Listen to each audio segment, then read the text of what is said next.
মোহতারাম হাজিরিন, আমরা এক বছর মৃত্যু থেকে এগিয়ে গেছি। আমাদের জীবনে একটা সেকেন্ড অতিবাহিত হচ্ছে মানে আমি একটা সেকেন্ড মৃত্যুর দিকে চলে যাচ্ছি। একটা মিনিট অতিবাহিত হচ্ছে মানে আমি একটা মিনিট মৃত্যুর দিকে এগিয়ে যাচ্ছি। আমার হায়াতের জীবন থেকে দেখতে দেখতে কারো 20 বছর, কারো 30 বছর, কারো 40 বছর, কারো 50, 60, 70, 80 বছর দেখতে দেখতেই চলে গেছে। মনে হচ্ছে যেন এই মাত্র কিছুদিন পূর্বেই দুনিয়াতে আসছি, আজকে বৃদ্ধা হয়ে গেছে। মহতারাম হাজিরিন, চুল বেঁধে গেছে, চোখের দৃষ্টি কমে গেছে, বিবেক বৃদ্ধি, ব্রেনটা আগের মতো কাজ করে না, কোনো জিনিস আগের মতো আর মনে রাখা সম্ভব হয় না। আস্তে আস্তে আমরা কবরের দিকে চলে যাচ্ছি। এই যে আমাদের জীবনে কারো 40 বছর, কারো 50 বছর, কারো 60, 70, 80 বছর, সবাই আমাদের জীবন থেকে অতিবাহিত হয়ে গেছে। মোহতারাম হাজিরিন, আমরা দিনে দিনে মৃত্যুর দিকে আমরা চলে যাচ্ছি। এজন্য আমাদের জীবনের প্রত্যেকটি সেকেন্ড, প্রত্যেকটি মিনিট, প্রত্যেকটি ঘন্টা আমাদের হিসাব করা দরকার, যেন আমার জীবনের এমন একটা সেকেন্ড অতিবাহিত না হয় যে সেকেন্ডের ভিতরে আমি আল্লাহ স্মরণ থেকে গাফিল ছিলাম। মোহতারাম হাজিরিন, এই সময় অনেকটা, সময়ের অনেক গুরুত্ব, কিন্তু আমাদের ভিতরে আজকে আমরা সময়ের গুরুত্ব দিতে শিখি নাই, সময়ের মূল্য দিতে আমরা শিখি নাই। অথচ হাদিসের ভিতরে আল্লাহর হাবিব বলেন, মানুষের জীবনে দুইটা এমন সম্পদ, দুইটা এমন নিয়ামত আল্লাহ তাআলা দান করেছেন, যে দুইটা নিয়ামত সম্পর্কে অধিকাংশ মানুষই গাফেল। এক নম্বরে আল্লাহর হাবিব বলেন, এক নম্বরে হলো সুস্থতা, এটা আল্লাহ তাআলার বড় এক নিয়ামত। আরেকটা হলো অবসর সময়। আমার জীবনের যে অবসর সময়গুলো আছে, এই অবসর সময়গুলো আল্লাহ তাআলার পক্ষ থেকে নিয়ামত। এই সময়গুলো আমাদের কাজে লাগানো দরকার। পূর্বের এক আলোচনায় বলা হয়েছিল, মানুষ যখন জান্নাতের ভিতরে প্রবেশ করবে, আল্লাহর হাবিব বলেন, জান্নাতের ভিতরে আল্লাহ তাআলা এত নাজ নিয়ামত দান করবেন, সে নাজ নিয়ামতের কারণে জান্নাতীরা কোনো জিনিসের জন্য আফসোস করবে না। আল্লাহর হাবিব বলেন, একটা বিষয়ে মানুষ আফসোস করবে জান্নাতের ভিতরে, এত নাজ নিয়ামত পাওয়ার পরেও মানুষের ভিতরে একটা জিনিসের আফসোস থেকে যাবে।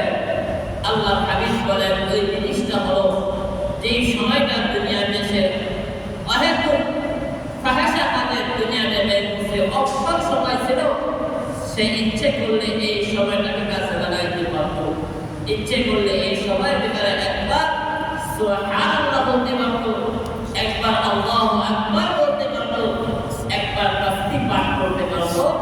আল্লাহর হাবিব বলেন, জান্নাতের ভিতরে এত নাজ নিয়ামত পাওয়ার পরেও দুনিয়ার যে সময়গুলো সে অহেতুক কাটাইছে, অবসর সময়গুলো বিষয়ে সে জান্নাতের ভিতরে বসে আফসোস করবে। মোহতারাম হাজিরিন, জন্য আল্লাহ তাআলা কোরআনে হাকিমে একটা কমপ্লিট সূরা নাযিল করেছেন এই সময়ের গুরুত্ব বুঝাইতে গিয়া। এই সূরার নাম হলো সূরা আসর। মোহতারাম হাজিরিন, এই সূরা আসর আল্লাহ তাআলা কেন নাযিল করলেন? নবী আলাইহিস সালাতু ওয়াস সালাম যখন দুনিয়াতে আগমন করলেন, দুনিয়াতে আগমন করার পরে 40 বছর পর্যন্ত আল্লাহ নবী মানুষকে দ্বীনের দাওয়াত দেন নাই, কাউকে নামাজের কথাও বলেন নাই, কাউকে ঈমানের কথাও বলেন নাই। 40 বছর পর্যন্ত, 40 বছর পরে যখন নবুয়ত প্রাপ্তি হলেন, নবুয়ত পাওয়ার পরে যখন মানুষকে দ্বীনের দাওয়াত দেওয়া শুরু করছে, যে সমস্ত মানুষেরা এই 40 বছর আপনার আমার নবীকে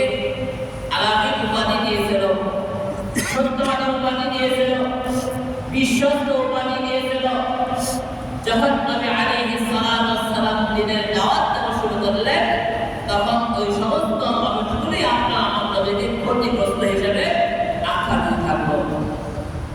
আল্লাহ তাআলা যখন আবু জেহেল উতবা সাহেবা মক্কার কাফেররা যখন আপনার আমার নবীকে ক্ষতিগ্রস্ত বলে আখ্যা দিয়ে থাকলো, তখন আল্লাহ তাআলা শুধু আপনার আমার নবীর ব্যাপারে নয়, কিয়ামত পর্যন্ত আনে ওয়ালা সমস্ত মানুষের জন্য মাপকাঠি হিসেবে আল্লাহ তাআলা কে ক্ষতিগ্রস্ত আর কে সফল কাম, দুনিয়ার ভিতরে কে ক্ষতিগ্রস্ত আর কে সফল কাম। আমি যদি সফল কাম হতে চাই, সফলতা অর্জন করতে চাই, তাহলে আমার মাপকাঠি কি হবে? আর দুনিয়াতে কে ক্ষতিগ্রস্ত সেটা যদি যাচাই করতে চাই, তাহলে তার মাপকাঠি কি হবে? আল্লাহ তাআলা ছোট্ট একটা সূরার ভিতরে সেই মাপকাঠি আল্লাহ তাআলা উল্লেখ করেছিলেন। সুতরাং এই সূরা যখন আমাদের সামনে আসবে, তখনই আমরা বুঝতে পারবো আল্লাহ নবী ক্ষতিগ্রস্ত না আবু জেহেল ক্ষতিগ্রস্ত, আল্লাহ নবী ক্ষতিগ্রস্ত না উতবা ক্ষতিগ্রস্ত, আল্লাহ নবী ক্ষতিগ্রস্ত না আবু জেহেল সাইবা ক্ষতিগ্রস্ত। মুহতারাম হাজিরিন, আল্লাহ তাআলা কোরআনে কারিমে সূরা নাযিল করলেন ওয়াল আসর। আল্লাহ তাআলা সময়ের সর্বপ্রথম আল্লাহ তাআলা কসম খাইলেন। আমরা দেখেন দুনিয়াতে মানুষ যখন কেউ কাউকে কোনো জিনিস বিশ্বাস করাইতে চায় অথবা গুরুত্বপূর্ণ কিছু কথা যখন কাউকে বলতে চায়, তখন কিছু কসম খায়। কসম খাইলে মানুষের একটা বিশ্বস্ততা অর্জন হয় যে সে যেহেতু কথাগুলো কসম খাইয়া বলতেছে, তাহলে এটা কি হবে না? মিথ্যা হবে না। যেহেতু সে কসম খাচ্ছে, তাহলে এটা কি হবে না? মিথ্যা হবে না। এই কথাটা সত্যই হবে। মুহতারাম হাজিরিন, আল্লাহ তাআলার মতো সত্তা দুনিয়ার মানুষকে কোনো কথা বিশ্বাস করার জন্য কসমের প্রয়োজন হয় না। তারপর আল্লাহ তাআলা কোরআনে হাকিমে বিভিন্ন জায়গায় মানুষকে বিভিন্ন কথার গুরুত্ব বুঝাইতে গিয়ে আল্লাহ তাআলা বিভিন্ন জায়গায় কসম খাইছে। যেমন এখানে আল্লাহ তাআলা সময়ের কসম খাইছে। মুহতারাম হাজিরিন, দুনিয়াতে এত জিনিস থাকতে সময়ের কসম খাওয়ার প্রয়োজন কি ছিল? মুহতারাম হাজিরিন, আল্লাহ তাআলা দুনিয়ার মানুষকে সময়ের গুরুত্ব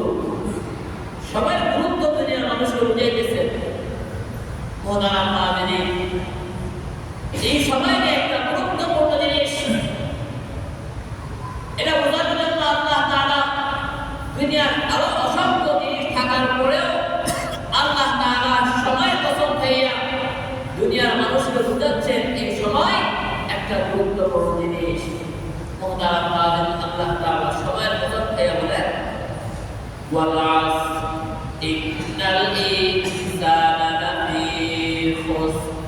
আল্লাহ তাআলা সময়ের কসম খাইয়া বলেন দুনিয়ার সমস্ত মানুষ ক্ষতিগ্রস্ত। তারপর আল্লাহ তাআলা বলেন চার শ্রেণীর মানুষের কথা আল্লাহ তাআলা উল্লেখ করলেন। এই চার প্রকারের গুণ যারা অর্জন করতে পারছে, আল্লাহ বলেন তারা ক্ষতিগ্রস্ত হয়। এক নাম্বার হলো ইন্নাল্লাযীনা আমানু, যারা ঈমান আনছে, যারা ঈমান আনয়ন করছে, তারা ক্ষতিগ্রস্ত হয়। সুতরাং আবু জেহেল, উতবা, সাইবা, মক্কার কাফের মুশরিকরা আপনার আমার নবীকে ক্ষতিগ্রস্ত হিসেবে আখ্যা দিয়েছিল। আল্লাহ বলেন যারা ঈমান আনছে তারা ক্ষতিগ্রস্ত নয়। এখন বলেন ঈমানদারকে আবু জেহেল ছিল না, আপনার আমার নবী ছিল? আবু জেহেল ঈমানদার ছিল না, আপনার আমার নবী ছিল? ঈমানদার ছিল। সুতরাং এই মাপকাঠি অনুযায়ী দুনিয়ার সমস্ত মানুষ বুঝতে পারবে আমি ক্ষতিগ্রস্ত না সফলতা। আল্লাহ রাব্বুল আলামিন বলেন ইল্লাল্লাযীনা আমানু ওয়া আমিলুস সালিহাতি ওয়া তাওয়াসাউ বিল হাক্কি ওয়া তাওয়াসাউ বিস সাবর। আল্লাহ তাআলা জানালেন যারা ঈমান আনয়ন করবে, আল্লাহ তাআলা বলেন তারা ক্ষতিগ্রস্ত নয়।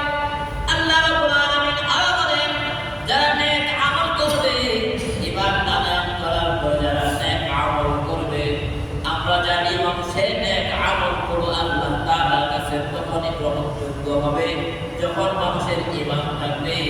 ঈমান ছাড়া মানুষের কোনো আমলের কাজ আল্লাহ তাআলা করতে নাই। কোন মানুষের যদি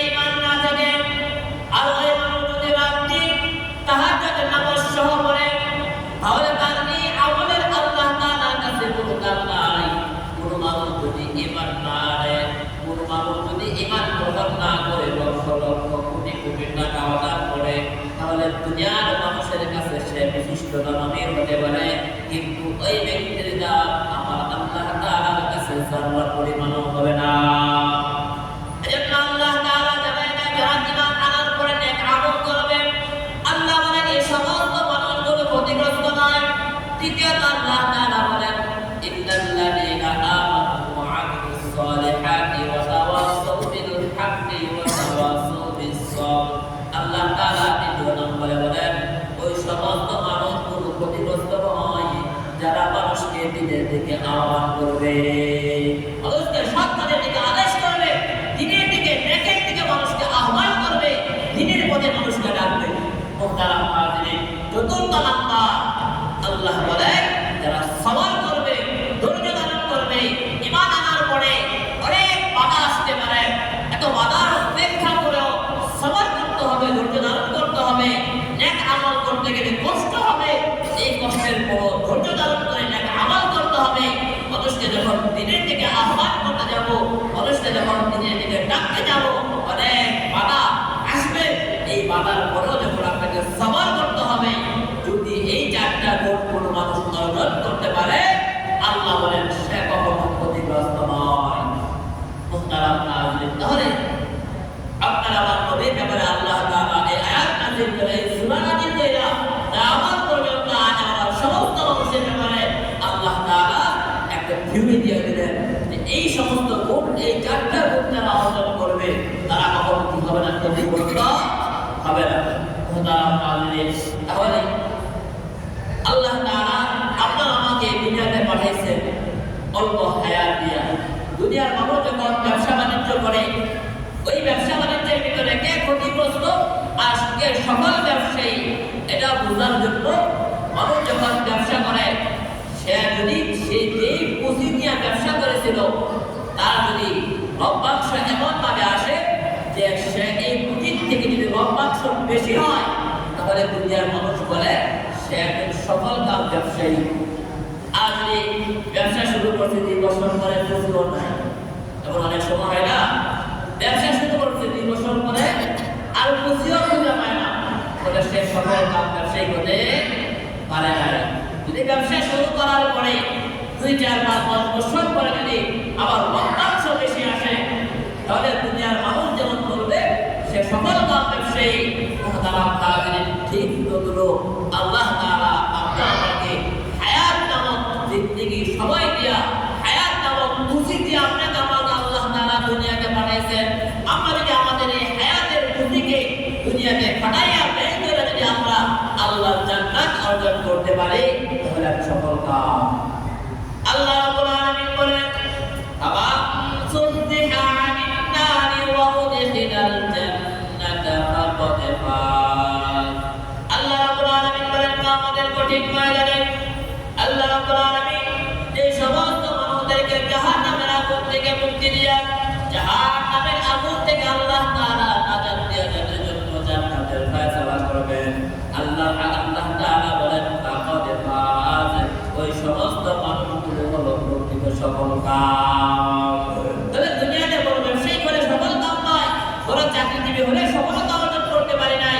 আল্লাহ বলেন যদি কিয়ামতের ময়দানে জাহান্নাম থেকে বাইসা জান্নাতে হইতে পারো, তাহলে তুমি সফল কাম। মুহতারাম হাজিরিন, আল্লাহ তাআলা আমাদের যে হায়াত নামক সম্পদ, হায়াত নামক পুঁজি দিয়ে আল্লাহ তাআলা আমাদেরকে দুনিয়াতে পাঠিয়েছেন, এই পুঁজিকে আল্লাহর জন্য ব্যয় করে আল্লাহর রাস্তায় সময় দিয়ে যদি আমরা জান্নাত অর্জন করতে পারি, দুনিয়া থেকে যদি আমরা জান্নাত অর্জন করতে পারি, তাহলে আমি সফল কাম। আমার হায়াত সফল, আমার সময় সফল, আমি আমার পুঁজিকে সঠিক কাজে কি করছি, ব্যয় করছি। আর যদি আমি জান্নাতে হতে না পারি, আমার ঠিকানা যদি জাহান্নামে হয়, তাহলে আমি সফল কাম অর্জন করতে পারি নাই, সফলতা অর্জন করতে পারি নাই। আমি আমার পুঁজিকে সঠিক কাজে ব্যয় করতে পারি নাই। মুহতারাম হাজিরিনের জন্য আমাদের জীবনের প্রত্যেকটা সেকেন্ড, প্রত্যেকটা মিনিটের অনেক দাম। প্রত্যেকটা সেকেন্ড, প্রত্যেকটা মিনিটের আমাদের হিসাব করে খরচ করতে হবে। মুহতারাম হাজিরিন, নবী আলাইহিস সালাতু ওয়াস সালাম হাদিসের ভিতরে বলেন আল কাইয়িসু মান দানা নাফসাহু ওয়া আমিলা লিমা বা'দাল মাউত ওয়াল আজিজু মান আনফা'a নাফসাহু ওয়া তামান্না 'আলা আল্লাহ। আল্লাহর হাবিব বলতেছেন সফলতা অর্জন করার বাক্যটি আল্লাহ হাবিব এখানে উল্লেখ করতেছেন। নবী আলাইহিস সালাতু ওয়াস সালাম বলেন সফলতা ওই ব্যক্তি যারা নফসের গোলামি না করে, নফসের খাহেসাতের গোলামি না করে আল্লাহ চাহি জীবন যাপন করছে, আল্লাহ তাআলা যেমন ভাবে জীবন পরিচালনা করার জন্য হুকুম করছেন সেটা নফসের গোলামি না করে, নিজের খাহেসাতের গোলামি না করে আল্লাহ চাহি জীবন যাপন করছে। আল্লাহ তাআলা যেমন ভাবে জীবন যাপন করার জন্য হুকুম করছেন তেমন ভাবে জীবন যাপন করছেন। আল্লাহ বলেন ওই ব্যক্তি বুদ্ধিমান, ওই ব্যক্তি বুদ্ধিমান। যারা আমাদের আজকে আমরা বুদ্ধিমান, দুনিয়াতে যারা চুরি বাটপারি সিটারি রাহাজারি যারা বেশি করতে পারে আমরা তাদেরকে বুদ্ধিমান করি। কি বলেন? বলি কি বলি না? আমাদের বিবেক দিয়ে আমরা যদি দুনিয়া অর্জন করতে পারি, যারা তাদের বিবেককে ব্যয় করে দুনিয়া অর্জন করতে পারে, মানুষকে যত বেশি ধোঁকা দিতে পারে, আমরা দুনিয়ার মানুষ তাকে বেশি বুদ্ধিমান মনে করি, তাকে বেশি কি মনে করি? বুদ্ধিমান মনে করি।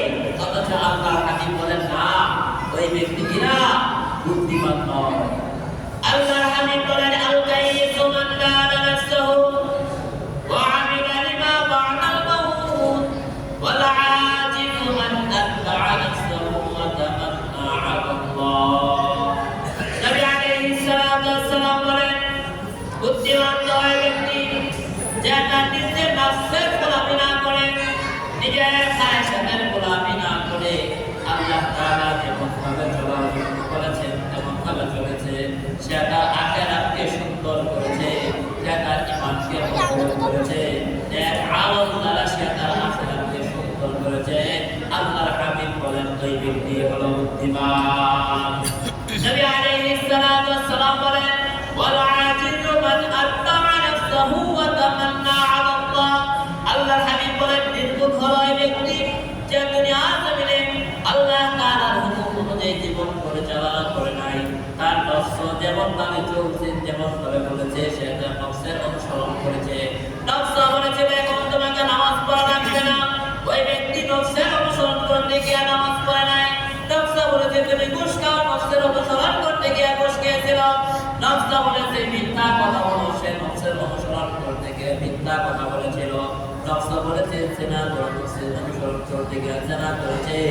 নফস বলেছে তুমি নেশা পান করো, নফসের অনুসরণ করতে গিয়ে নেশা পান করেছে। দুনিয়াতে নফসের খাহেশাত নফস অনুযায়ী দুনিয়ার জমিন পরিচালনা করেছে। আল্লাহর হাবিব বলেন সে দুনিয়ার জমিনে তার নফসের গোলামি করেছে আর সে এই চিন্তা করে বসে আছে কিয়ামতের ময়দানে আল্লাহ তাআলা আমাকে আল্লাহ জান্নাত দান করবে। আল্লাহর হাবিব বলেন এই ব্যক্তি হলো নির্বোধ, সে বোকা। এজন্য মুহতারাম হাজিরিন, আমাদের হায়াতের জীবন থেকে একটা বছর চলে গেছে। আরবি মাস অনুযায়ী শেষ মাস জিলহজ মাস, সামনে আসতেছে মুহররম মাস, আরবি বছর শুরু হবে।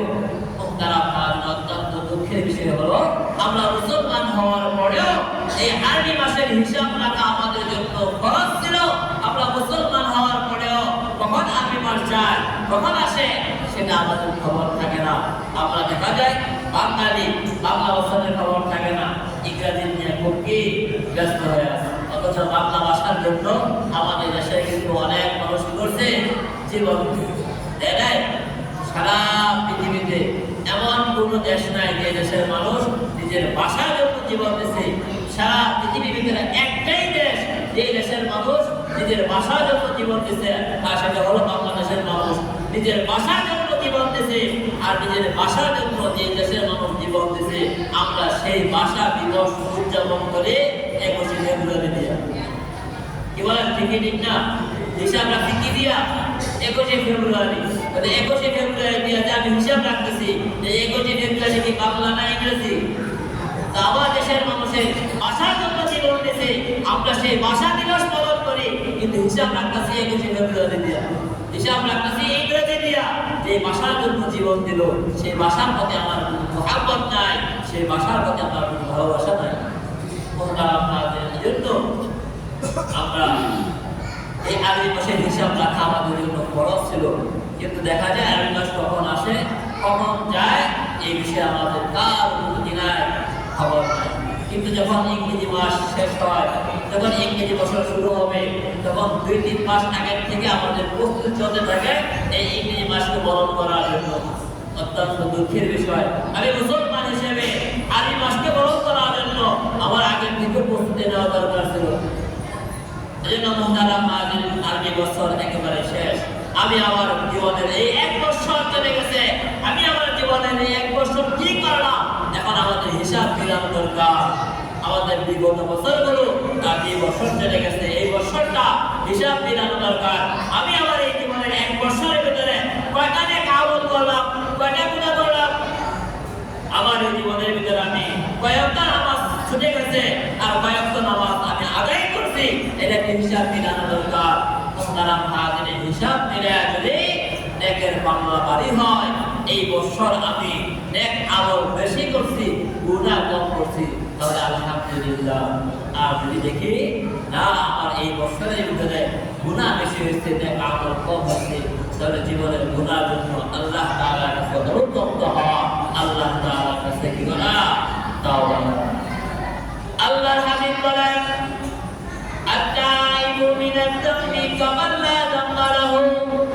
আল্লাহর হাবিব বলেন, কোন মানুষ যখন গুনাহ করে আর ওই গুনাহগার ব্যক্তি যখন তার নিজের গুনার জন্য অনুতপ্ত হইয়া অন্তর থেকে যখন আল্লাহ তাআলার কাছে দুইটা হাত তুলে চোখের পানি মুছে দিয়ে যখন আল্লাহ তাআলার কাছে তার জীবনের গুনার জন্য ক্ষমা চায়, আল্লাহর হাবিব বলেন আল্লাহ তাআলা তার জীবনের গুনাহগুলো এমন ভাবে মাফ করে দেন যেন সে জীবনে কোনো গুনাহই করে নাই।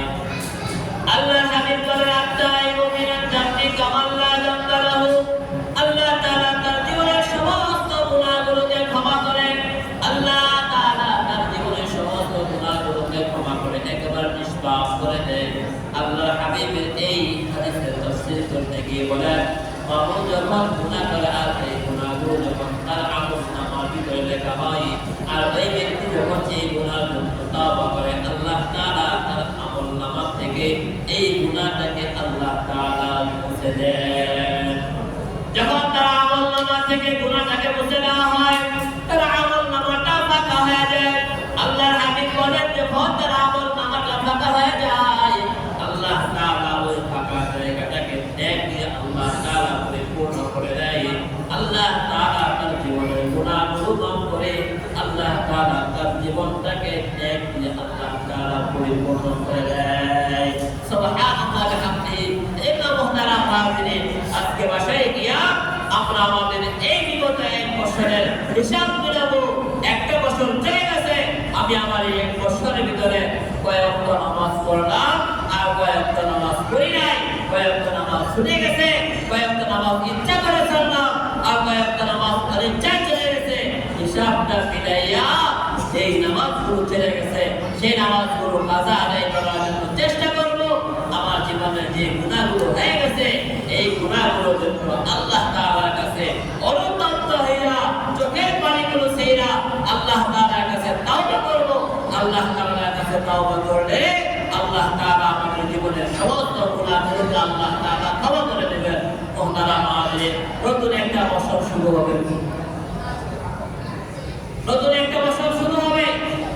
আমরা আমাদের নতুন বছর কিভাবে আমরা আমার জীবনকে কাটাবো, পূর্বের হিসাব না করে যদি গুনার পাল্লা বেশি হয় আল্লাহ তাআলার কাছে তাওবা করে আমার বাকি হায়াতটা যেন গুনাহমুক্ত হয়, আমি যেন গুনাহমুক্ত জীবন যাপন করতে পারি, গুনাহ থেকে যেন বেঁচে থাকতে পারি। এজন্য মুহতারাম হাজিরিন, প্রতিজ্ঞাবদ্ধ হতে হবে যে বাকি সময় আমি কোনো গুনাহ করব না।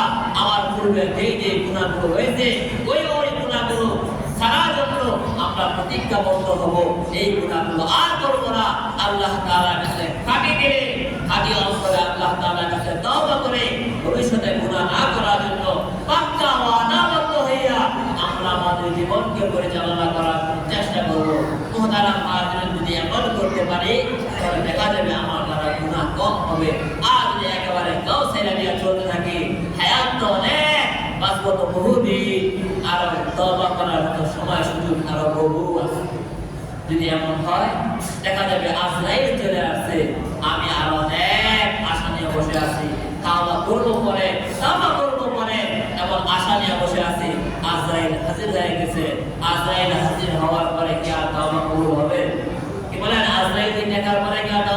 হবে।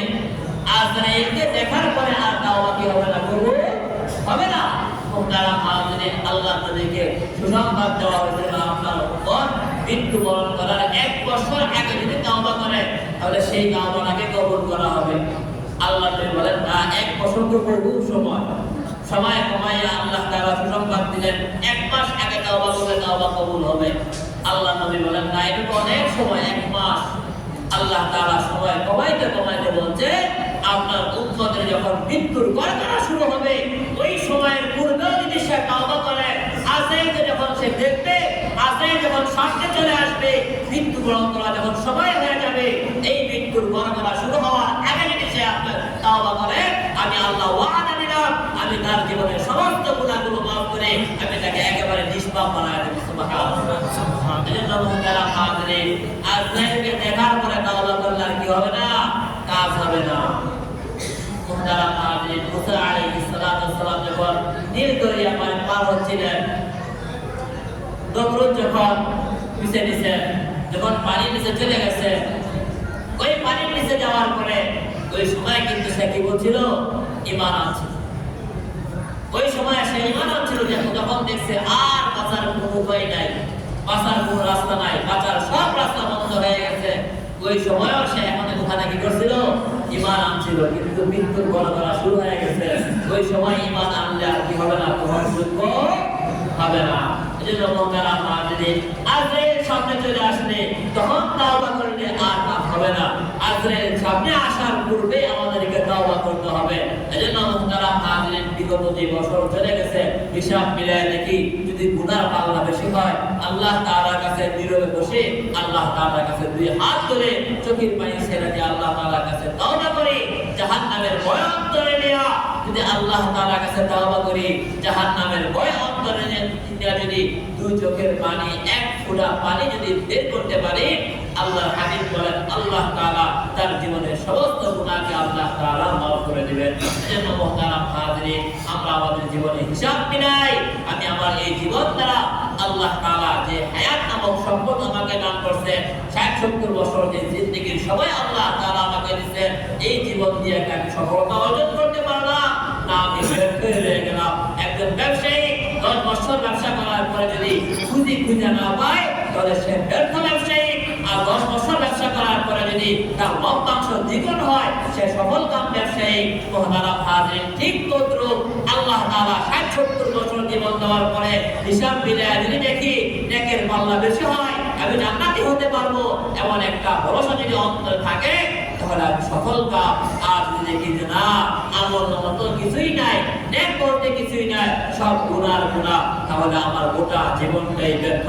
সুতরাং এই ব্যর্থ মানুষের জন্য আল্লাহ তাআলার পক্ষ থেকে সুবর্ণ সুযোগ হলো, তাওবা করো জীবনের গুনাহের জন্য, আমি আল্লাহ তাআলা তোমাকে নিষ্পাপ বানায়া তোমার জীবনের সমস্ত গুনাহগুলো মাফ করে আমি আল্লাহ তাআলা তোমাকে নিষ্পাপ করে দেব।